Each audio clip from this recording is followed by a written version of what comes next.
Hello guys, আসসালামু আলাইকুম। আশা করি আপনারা সবাই ভালো আছেন। আজকে আবার নতুন একটা ভিডিও নিয়ে হাজির হলাম। আর এই দেখুন, কালকে এক বড় ভাইদের বাসা থেকে কিন্তু ডাটা নিয়ে আসছে। আর ডাটাগুলোর সাইজ দেখুন বন্ধুরা, কত বড়। এই দেখুন, আমার থেকেও কিন্তু বড়। আর ডাটাগুলো এত নরম, এই দেখুন একদম কিন্তু ডাটার এত নরম যে ভেঙে যাচ্ছে। এই দেখুন। আর এই ডাটাগুলো কিন্তু খেতে কিন্তু খুবই মজা লাগে।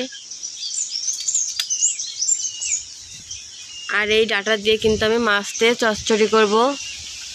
এই দেখুন ডাটাগুলো।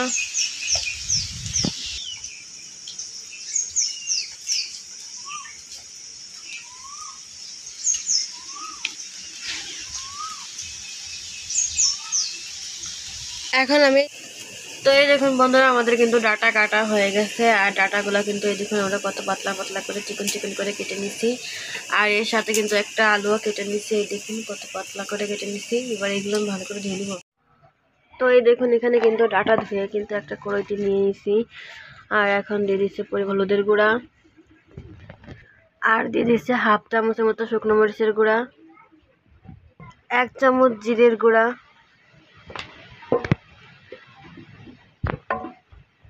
আর দিচ্ছে পরিমাণ মতো সয়াবিন তেল, আর দিয়ে দিচ্ছে স্বাদ মতো লবণ। আর লবণ কিন্তু আগে একটু দিছিল, যার জন্য এখন একটু কম দিল। কাঁচামরিচ ফালি, আর দিয়ে দিচ্ছে পেঁয়াজ কুচি। এখন কিন্তু 2 চামচের মতো রসুন বাটা দিয়ে দিচ্ছে। কিছু দিয়ে কিন্তু ভালোভাবে মাখিয়ে নিবে।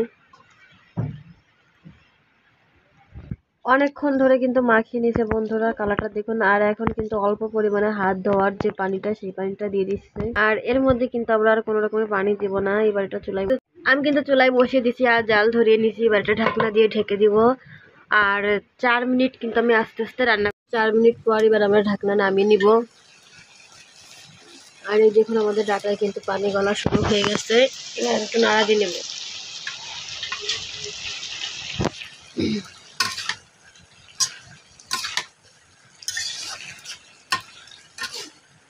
আর এইভাবে কিন্তু নিজেদের হাতের ডাটা খেতে কিন্তু খুবই মজা লাগে বন্ধুরা। আর এই ডাটাগুলা কিন্তু অনেক মজা। আমি এর আগেও অনেকবার খাইছি এই ডাটাগুলা। এবার আমি আবার একটু ঢাকনা দিয়ে দিব আর 4 মিনিট রান্না করে নেবো আবারও। ফিরে এলাম 4 মিনিট পর। এবার আমি ঢাকনা নামিয়ে নিব। আর এই দেখুন, আমাদের যে পানি গলছে তাতেই কিন্তু সিদ্ধ হয়ে যাচ্ছে। আর আমি কিন্তু একটু নাড়া দিয়ে নিচ্ছি।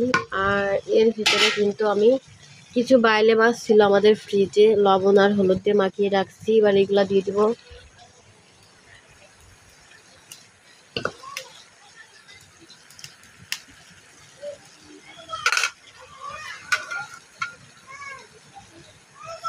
আমি ঢাকনা দিয়ে ঢেকে দিব। আমি আরো কিছুক্ষণ রান্না করে নেব এইভাবেই।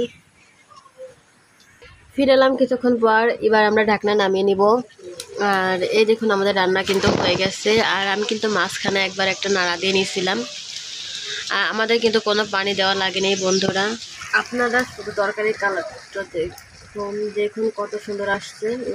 তো এই দেখুন, আমি কিন্তু ডিশে ঢেলে নিয়েছি। আর কালারটা দেখুন বন্ধুরা কত সুন্দর হয়েছে। আর এইভাবে কিন্তু ডাটা চচ্চড়ি আমার কিন্তু খুবই ভালো লাগে। আর যদি হয় সেটা নিজেদের ডাটা, তাহলে কিন্তু আর কোনো কথাই নাই। আর ভিডিওটা কেমন হয়েছে অবশ্যই কিন্তু কমেন্টে জানাবেন। ভালো লাগলে like, comment, share and subscribe করবেন। ভালো থাকবেন। আল্লাহ হাফেজ।